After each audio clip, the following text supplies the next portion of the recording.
पदाधिकाऱ्यांच्या वतीने मी आपलं सर्वांचं इथे स्वागत करतो। 4-5 दिवसापूर्वी आपण मालेगाव तालुक्यातील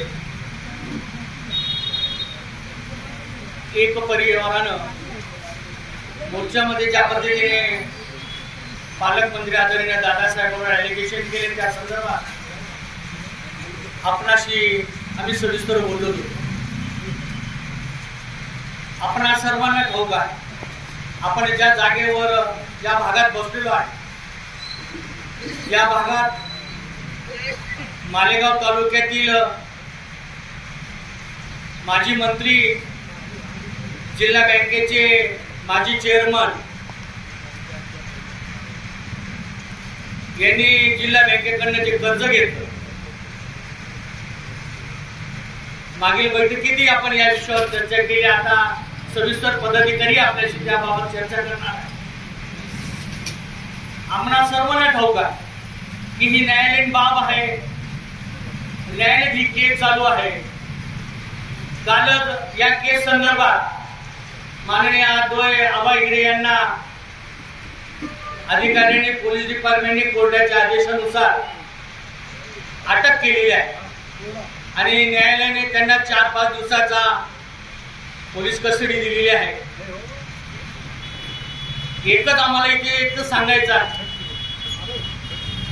की घटनाक्रम आपल्याला सर्वांना ठाऊक आहे, तरी आपल्या निदर्शनास मी आणून देतो। रेणुका सूतगिरणी ही कधी काढली,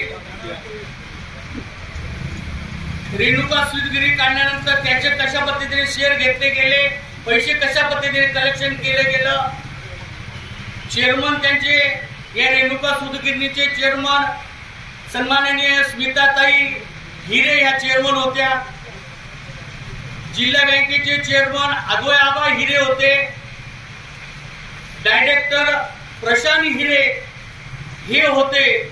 ही सगळी सिक्वेन्स बघितल्यानंतर अद्वय आबा हिरे या जिल्हा बँकेचे चेअरमन असताना त्यांनी टप्प्याटप्प्याने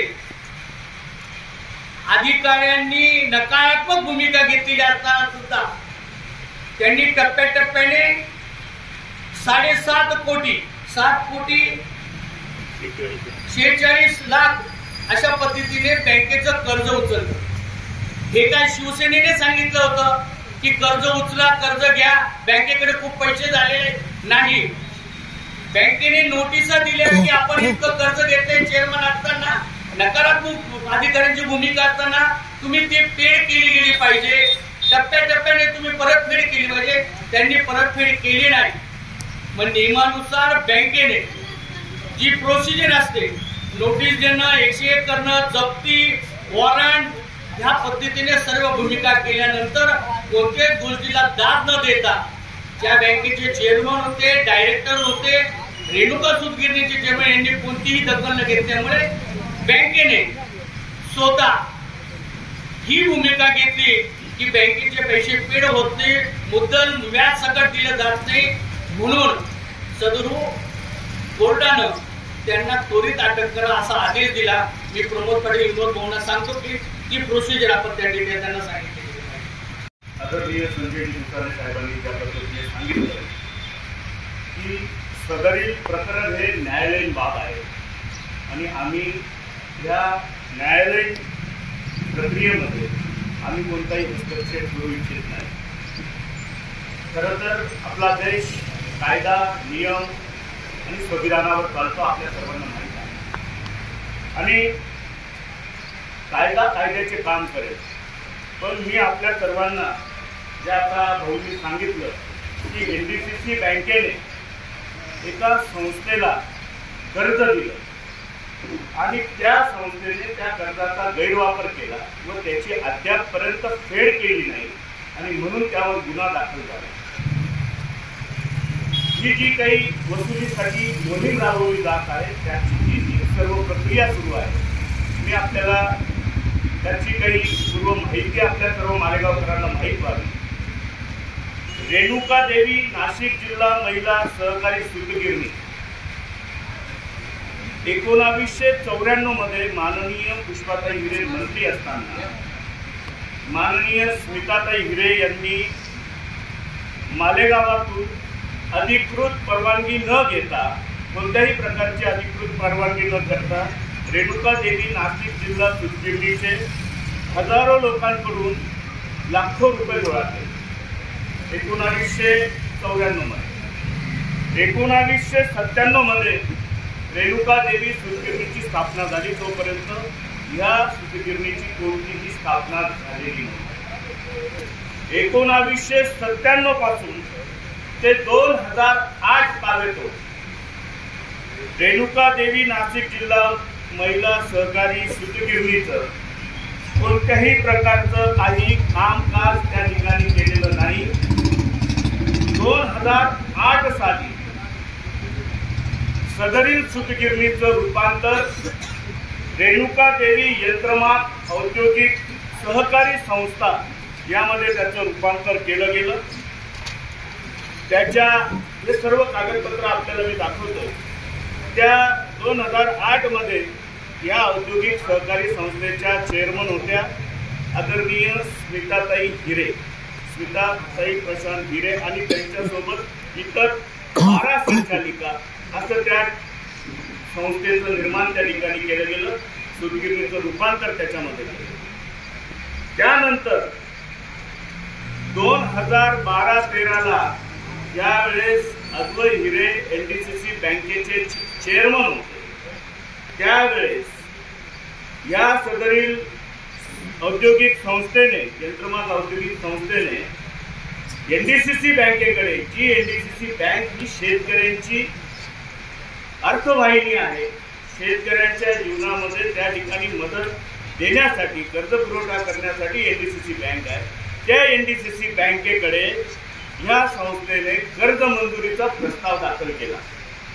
2013 साली 12-13 साली 2012चं पहिलं पत्र आहे ऑक्टोबर महिन्यातलं, आणि 2012-13 साली अद्वै हिरे चेअरमन असताना याचा प्रस्ताव दाखल होतो। त्या प्रस्तावामध्ये जे काही या संस्थेच्या या सर्व सामग्रीचं मूल्यांकन केलं गेलं, ते मूल्यांकन म्हणजे या ठिकाणी त्याची असलेली जागा प्लॉट नंबर 24 इथे आपण या ठिकाणी पत्रकार परिषद घेत आहोत। 24, 25, 26 91 लाख रुपये, मेन फॅक्टरी 44 लाख रुपये, शॉप एरिया, पहिला मजला, वॉल कंपाऊंड, बोरिंग, असं एकंदरीत सर्व 1,51 लाख रुपयाचं त्या ठिकाणी मूल्यांकन केलं गेलं। आणि बँकेला हे मूल्यांकन दिल्यानंतर बँकेने त्या ठिकाणी बँकेच्या अधिकाऱ्यांनी आणि कर्मचाऱ्यांनी निष्कर्ष काढले की या बँकेत, या संस्थेने कर्जाच्या प्रमाणात पुरेसे स्थावर तारण दिलेलं नाही। बंदात त्यांच्या कोणत्याही याच्यामध्ये इमारत, शेड वगैरे काही दिसत नाही। इमारत बांधकामाची परवानगी असून त्या इमारत बांधकामाच्या पूर्णत्वाचा दाखला नाही, आणि अशा अनेक गोष्टी त्या ठिकाणी नकारात्मक असे निष्कर्ष बँकेच्या अधिकाऱ्यांनी नोंदवले। आणि अशा प्रकारचे निष्कर्ष नोंदवल्यानंतर सुद्धा 2013 मध्ये 5 जानेवारीला अद्वै हिरे चेअरमन असताना आपल्या मातोश्री ज्या संस्थेच्या चेअरमन आहे त्या रेणुका देवी औद्योगिक यंत्रमाग औद्योगिक संस्थेला 5 जानेवारीला 2,80 लाख रुपयाचं कर्ज त्या ठिकाणी मंजूर केलेलं आहे। या ठिकाणी मी आपल्याला निदर्शनास आणू इच्छितो की त्या बँकेची जी काही सर्वसाधारण सभा होते किंवा बँकेची जी बैठक होते, त्यामध्ये माननीय प्रशांत व्यंकटराव हिरे हे त्या ठिकाणी सूचक आहे। त्या वेळेस 18 जानेवारी आणि 22 जानेवारीला तत्कालीन संचालक राजेंद्रजी भोसले, त्याचप्रमाणे नादव पाटील यांनी पत्रान्वये ह्या सर्व प्रस्तावाला विरोध दर्शवला होता की त्याचं मूल्यांकन कमी असताना सुद्धा त्यांना एवढ्या मोठ्या प्रमाणात कर्ज देऊ नये, आणि असं असताना सुद्धा त्या ठिकाणी हे कर्ज दिलं जाईल। मी आपल्याला या ठिकाणी अजून नमूद करू इच्छितो की हे कर्ज 5 जानेवारीला घेतल्यानंतर त्यासाठी त्यांनी ज्या गोष्टी सांगितल्या आहेत की आम्हाला मशिनरीसाठी प्लॅन्ट आणि इतर त्यासाठी लागणाऱ्या कच्च्या मालासाठी अशा अनेक बाबी दिलेल्या आहे, यासाठी हे कर्ज मिळावं. असं असताना सुद्धा पुन्हा 8 मार्च साधारणतः 2 महिन्यांनी पुन्हा अशा प्रकारचा प्रस्ताव या संस्थेकडनं 2च महिन्यांनी पुन्हा प्रस्ताव, हे कर्ज मंजूर झाल्यानंतर सुद्धा 2च महिन्यांनी पुन्हा प्रस्ताव की आम्हाला पुन्हा मुदतवाढ कर्ज मिळावं. जे कर्ज त्यांनी घेतलं आहे हे पुरेसं नाही आणि अजून आम्हाला याच्या डेव्हलपमेंटसाठी अजून कर्ज मिळावं, याचा सुद्धा या ठिकाणी मी आपल्याला सर्व निदर्शनास आणून देतो की मालेगाव संस्थेस वाढीव कर्ज मंजूर करण्याबाबत हा प्रस्ताव आहे. किती तारीख आहे? 8 मार्च. 8 मार्चला प्रस्ताव आल्यानंतर लगेच 8 दिवसांनी, आता तुम्ही आम्ही बँकेमध्ये कुठेही आपण प्रस्ताव दाखल केला, कर्ज काढण्यासाठी गेलो, आपल्याला मिळतं का 2-4-8 दिवसात? आमच्या सामान्य शेतकरी असेल, कोणी असेल, त्यांची प्रॉपर्टी तारण असताना सुद्धा अनेक गोष्टी आपण दिल्यानंतर सुद्धा सगळं ऑडिट झाल्यानंतर 2-4-6 महिने कालावधी निघून जातो आणि या संस्थेला 8च दिवसात 2 महिन्यापूर्वी कर्ज दिलेलं होतं आणि पुन्हा 8च दिवसात त्या ठिकाणी पुन्हा अद्वय प्रशांत हिरे हे चेअरमन, त्यांनी आपल्या मातोश्री असलेल्या स्मिताताई हिरे यांच्या या संस्थेला पुन्हा 16 मार्चला 2,20,00,000 रुपयाचं कर्ज मंजूर केलेलं आहे. 2च महिना. त्याही पुढे 1 महिना होत नाही, 5 मार्चला पुन्हा यांनी प्रस्ताव दाखल केला. 5 एप्रिलला पुन्हा वाढीव कर्ज मिळावं. हे बघा, मी आपल्या समोर प्रस्ताव ठेवत आहे. या ठिकाणी बँकेने सांगितलं होतं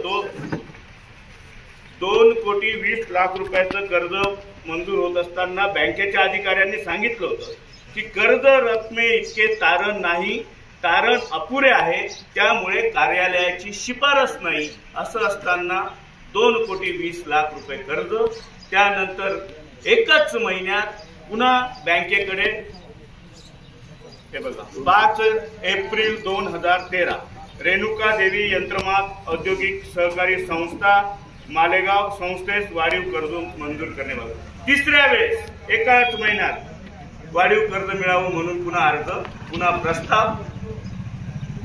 5 एप्रिलला प्रस्ताव जातो, पुन्हा त्याच्यावर बैठक होते. बँकेचे अधिकारी कर्मचारी त्या ठिकाणी निष्कर्ष नोंदवतात की या ठिकाणी आपल्याला कर्ज देता येणार नाही, पुरेसे तारण नाही. असं असताना सुद्धा 16 एप्रिलला अद्वय हिरे हे चेअरमन असताना त्यांनी 2,46,00,000 रुपये कर्ज मंजूर केलं. हे बघा, इथे पुन्हा लिहिलेलं आहे, कर्ज रकमे इतके तारण नाही आणि कर्ज मंजूर करता येणार नाही, आणि तरीही 2,46,00,000 रुपयाचं कर्ज मंजूर केलं.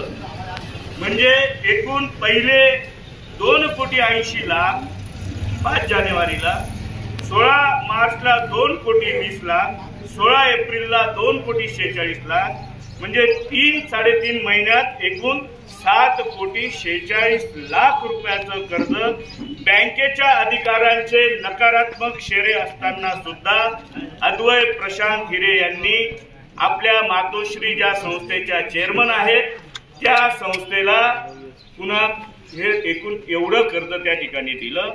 आणि हे कर्ज, आपण एखादं कर्ज घेतलं ते आपल्या खात्यात येतं किंवा आपण जी यंत्रणा त्या ठिकाणी उभारतो, जी मशिनरी आणतो, त्या संबंधित त्या फॅक्टरींना, त्या कारखान्यांना त्या ठिकाणी ते पैसे जात असतात. पण झालं असं की हे पैसे NDCC बँकेतून यांचे वडील ज्या बँकेचे चेअरमन आहे अशा व्यंकटेश बँकेमध्ये त्या ठिकाणी 7 कोटी रुपये वळवण्यात आले त्यावेळेस. आणि म्हणून गेल्या त्यावेळेस याची जमीन 13,000 चौरस फूट होती फक्त ही जमीन, आणि याचं मूल्यांकन 1-1.5 कोटी रुपये आहे. त्या ठिकाणी बँकेने निष्कर्ष काढलेला असताना की 1 कोटीच्या वर कर्ज देता येणार नाही असं असताना सुद्धा 7.5 कोटी रुपयाचं कर्ज दिलं जातं। हा कर्जाचा पैसा व्यंकटेश बँकेत वळवला जातो। प्रशांत व्यंकटराव हिरे हे त्या बँकेचे चेअरमन असतात, ते ज्या प्रयोजनासाठी कर्ज घेतलेलं आहे त्या प्रयोजनासाठी कर्जाचा वापर झाला का? मग व्यंकटेश बँकेत आलेला हा 7 कोटी रुपये हा पैसा गेला कुठं? तर हा पैसा राज्याच्या बाहेर, आपल्या महाराष्ट्राच्या बाहेर परराज्यामध्ये गेला आणि त्या ठिकाणी जागा विकत घेतल्या। म्हणजे ह्या कर्जाचा गैरवापर केला आणि सातत्याने जिल्हा बँकेने 2014 पासून याच्या वसुलीचा तगादा या संस्थेकडे केला। 2014 पासून 2018 पर्यंत तगादा सुरू होता। 7.5 कोटी रुपयाचे एकूण 32 कोटी रुपये त्या ठिकाणी झाले आणि 7.5 कोटी रुपयाचे 32 कोटी झालेले असताना सुद्धा या महोदयांनी 1 रुपया सुद्धा बँकेकडे सुटला नाही, 1 रुपया सुद्धा भरला नाही बँकेकडे। आपल्या साध्या शेतकऱ्यांकडे वसुलीला कोणी गेले तर त्याच्यावर 2-5 लाख रुपये वसुली असली, 10 लाख असली तर थोडे तरी पैसे भरतो, परंतु या महोदयांनी 1 रुपया बँकेकडे वसुलीसाठी भरला नाही आणि म्हणून नाशिक जिल्हा सहकारी बँकेने कर्ज वसुलीची कारवाई करायला घेतली। मी आपल्याला सांगू इच्छितो, ज्या वेळेस 2018 साली ही कारवाई करायला घेतली त्यावेळेस ह्या संस्थेच्या चेअरमन होत्या आपल्या सर्वांना माहित आहे की स्मिताताई हिरे, परंतु कारवाई करायला घेतल्यानंतर लगेच बघा स्मिताताई हिरेंचा राजीनामा करून घेतला आणि त्या ठिकाणी सौ सुरेखा दिनेश शिरोडे, महात्मा गांधी विद्या मंदिरमध्ये जे कर्मचारी आहेत दिनेश शिरोडे यांच्या पत्नींना त्या ठिकाणी चेअरमन बनवलं गेलं। जे जेव्हा कारवाईचा बडगा त्या ठिकाणी बँकेने दाखवला त्या ठिकाणी लगेच चेअरमन बदलण्यात आला। कारवाई करायला घेतल्यानंतर रमजानपुरा पोलीस स्टेशन मध्ये तक्रार दाखल केली आणि हा जो काही सर्व गैरप्रकार झालेला आहे हा गैरप्रकार त्या ठिकाणी उघडकीस आणण्याचा त्याच्यावर सर्व अभ्यास बँकेने करून तक्रार नोंदवली आणि त्यानंतर जे काही सरकारी ऑडिटर आहेत, सरकारी ऑडिटरांनी त्या ठिकाणी 2018 साली तक्रार जी नोंदवली गेली त्याच्या अनुषंगाने या सर्व बाबींचा अभ्यास केला, त्याचं ऑडिट केलं गेलं आणि त्या ऑडिटमध्ये सरकारी ऑडिटरांनी निष्कर्ष काढला की एनडीसीसी बँकेचे 2012 ते 2000 चेअरमन जे अद्वै हिरे होते यांनी त्यांच्या पदाचा गैरवापर करून त्यांच्या मातुश्री हे संबंधित महोदय मालेगावच्या कोर्टात गेले।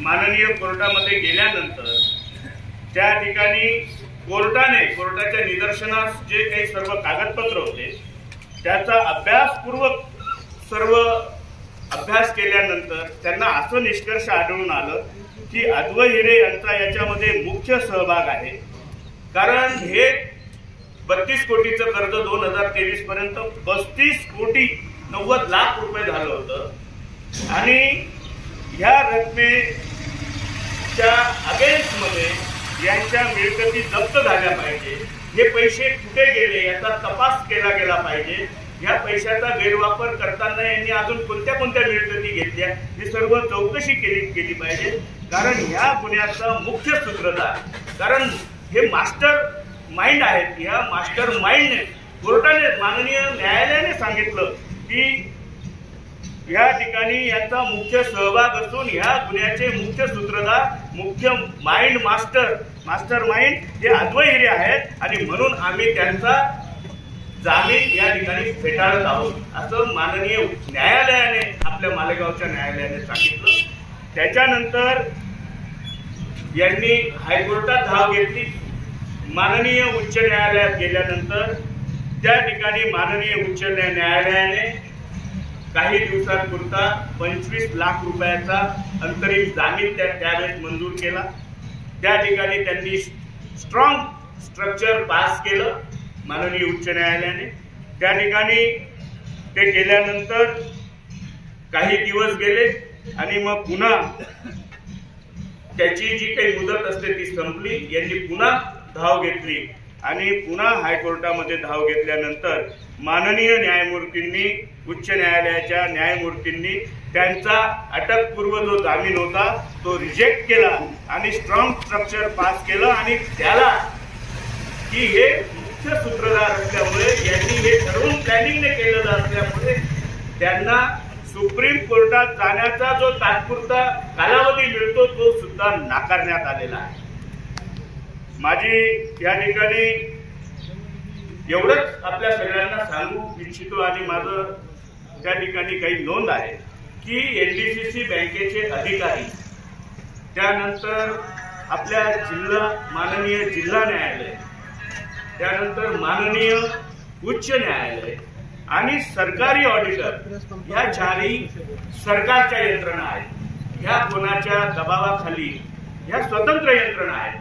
ह्या कोणत्या एखाद्या राजकीय पक्षाच्या दबावाखाली चालत नाही, ह्या स्वतंत्र यंत्रणाला आहेत आणि ह्या चारही यंत्रणांनी अद्वै हिरे यांना आरोपीच्या पिंजऱ्यात उभं केलेलं आहे आणि विरोधक याला राजकीय वळण देतात।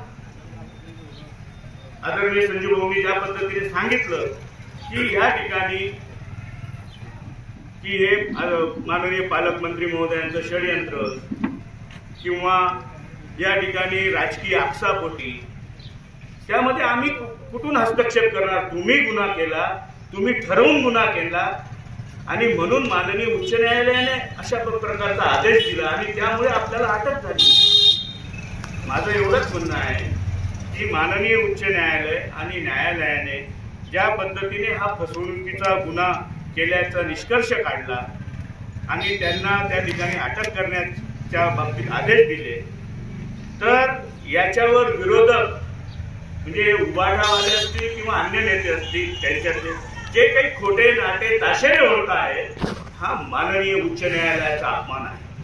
आणि म्हणून मी आपल्या सर्वांसमोर त्यांना सांगू इच्छितो की माननीय उच्च न्यायालयाचा तुम्ही जर अपमान करत असणार तर आपल्या सर्वांवर जे ताशेरे ओढत आहेत त्यांच्यावर कारवाई झाली पाहिजे आणि आम्ही त्यांच्यावर कारवाई करणार। या ठिकाणी मी महानगर प्रमुख, शिवसेना प्रमुख आदरणीय बाळासाहेबजी ठाकरे साहेबांच्या स्मृती दिनानिमित्त विनम्र अभिवादन करून आजच्या पत्रकार परिषदेत उपस्थित असलेले शिवसेनेचे सर्व पदाधिकारी, त्याचबरोबर इलेक्ट्रॉनिक मीडियाचे पत्रकार बांधव, प्रिंट मीडियाचे सर्व पत्रकार बांधव यांचं मी या ठिकाणी सहर्ष स्वागत करतो। आणि मी खास करून पत्रकारांचं अभिनंदन यासाठी करतो की आपण ही पत्रकार परिषद ज्या वास्तूसाठी, ज्या ठिकाणा, ज्या गोष्टीसाठी अद्वै हिरे याला अटक झाली आणि त्या ठिकाणावरून आपण लाईव्ह अशी एक पत्रकार परिषद घेण्यासाठी आपण सर्वजण या ठिकाणी उपस्थित राहिला, त्याबद्दल मी विशेष माझ्या पत्रकार बांधवांचे या ठिकाणी आभार व्यक्त करतो।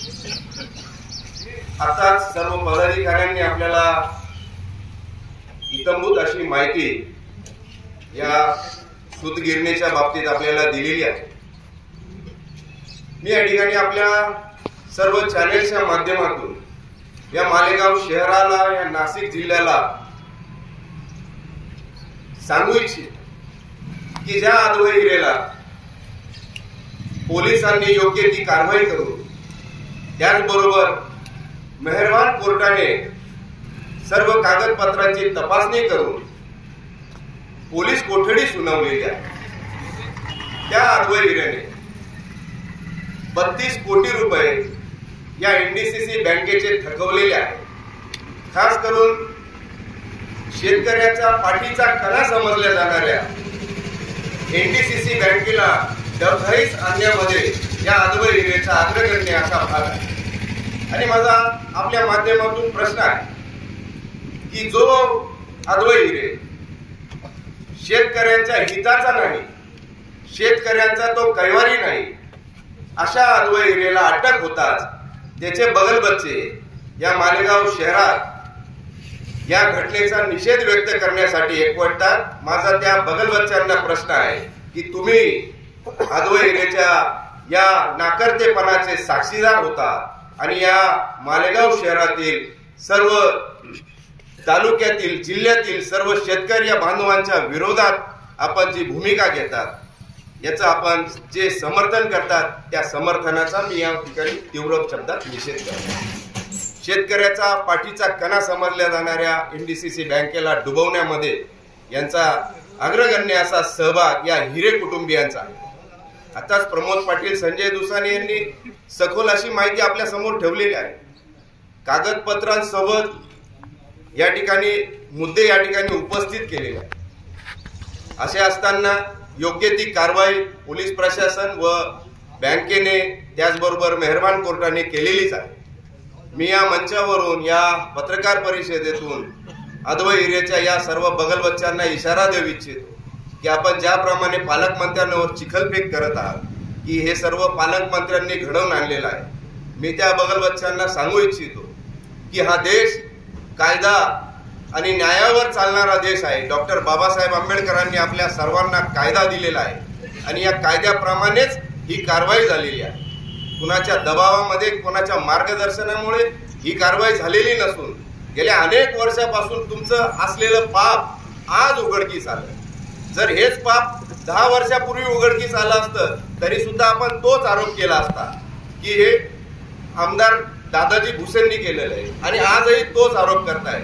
आरोप करण्याच्या पूर्वी तुम्ही केलेलं पाप लपवण्याचा केविलवाणा प्रयत्न आपण जो करतात त्या केविलवाण्या प्रयत्नाचा मी या ठिकाणी शिवसेना या पक्षाकडून या घटनेचा मी निषेध या ठिकाणी व्यक्त करतो. आणि मी सर्व पत्रकार बांधवांना सांगू इच्छितो की आपण सर्वांनी या गोष्टीला आपण प्रसिद्धी यासाठी दिली पाहिजे कारण की मालेगाव शहर आणि या तालुक्याला, या जिल्ह्याला कळालं पाहिजे. या जिल्ह्याचे जे स्वतःला समाजश्री, समाजभूषण अनेक पदव्या देऊन ठेवलेल्या आहेत, यांनीच या बँकेला डुबवण्यामध्ये सर्वात मोठी महत्वाची भूमिका या ठिकाणी बजावलेली आहे. या सर्व शेतकऱ्यांच्या विरोधात असलेल्या या हिरे कुटुंबियांचं मी या ठिकाणी तीव्र शब्दात निषेध या ठिकाणी व्यक्त करतो आणि लवकरच आपल्याला पुढील काही गोष्टींसाठी लवकरच या ठिकाणी बोलवण्यात येईल. आपण सर्वजण या पत्रकार परिषदेसाठी उपस्थित राहिलात त्याबद्दल मी शिवसेना शहर व तालुक्याच्या वतीने आपलं सर्वांचा आभार या ठिकाणी व्यक्त करतो आणि थांबतो. जय हिंद, जय महाराष्ट्र. शासनानं, अधिकाऱ्याने हे आजपर्यंत गुन्हे दाखल केलेले आहेत. विविध आतापर्यंत 13-14 गुन्हे या हिरे परिवारावर दाखल झालेले आहेत. हा पहिला वेळा अटक सत्र आहे. याच्यात दादा भुसेंनी गुन्हा दाखल केला आणि मग अटक झाली असा काही विषय नाही, पक्षाने दाखल केला असा विषय नाही आहे. परंतु माझी एक विनंती, आता ज्या टप्प्याटप्प्याने इतक्या वर्षापासून गुन्हे दाखल झालेले ते आता अटक सत्र सुरू होईल, कारवाया सुरू होतील आणि पक्ष आणि दादासाहेब पालकमंत्री इतर गुन्ह्यांमध्ये अजूनही या शेतकऱ्यांचे, या मतदात्यांचे कशा पद्धतीने यांनी शोषण केले हे पुन्हा काही दिवसानंतर पुढे येणार आहे. म्हणून विनंती करतो, याच्यात शिवसेना शिंदे गटाचा काही संबंध नाही, पालकमंत्री दादा भुसेंचा काही संबंध नाही, परंतु जनतेच्या, मतदात्यांच्या, जिल्ह्याच्या, या महाराष्ट्र जनतेला दिशाभूल करण्याचं केविलवाणी प्रयत्न हे करताय. यांचा आम्ही निषेध करतो. ज्यांचे ते बगलबच्चे, विनोद भाऊंनी सांगितलं बरोबर, बगलबच्च्यांनाही मी विनंती करतोय की काल आम्ही जो बघितलं कोर्टाच्या आवारात ज्या पद्धतीने नारे ज्या पद्धतीने दिले, मी डिपार्टमेंटला मी सूचना करतोय की अशा पद्धतीने काही होत असेल तर शिवसेना हा गट तिथे समोरासमोर जाऊन जशा तसे उत्तर दिलेलं आहे त्याची नोंद आपण घ्यायची. धन्यवाद. आपण आल्या त्याबद्दल आपलं सर्वांचा आभार. सर्वांनी चहा, पाणी, नाश्ता, ज्या बँकेने हा गुन्हा दाखल केला इतक्या वर्षापासून कोर्टात ते मालेगाव कोर्टात जाय, नाशिक कोर्टात जाय, मुंबई कोर्टात जाय, हायकोर्टात जाय, ज्या पद्धतीने माननीय कोर्टाने, उच्च न्यायालयाने फेटाळल्यानंतर आता बँकेने गुन्हा दाखल केला, बँकेने अटक सत्र केलं, त्याच्यात दादा भुसे शिवसेनेचा काय संबंध? मग ते शिवसेनेवर आणि दादा भुसे साहेबांवर चिखलफेक करतायत. आम्हाला त्यांचं उत्तर देणं भाग आहे. हे आपण ज्या त्या पद्धतीने प्रश्न संबंधितांना- विचारला की आपण स्पष्टीकरण का देत आहे, मी आपल्या चॅनलच्या माध्यमातून काल एक बातमी पाहिली.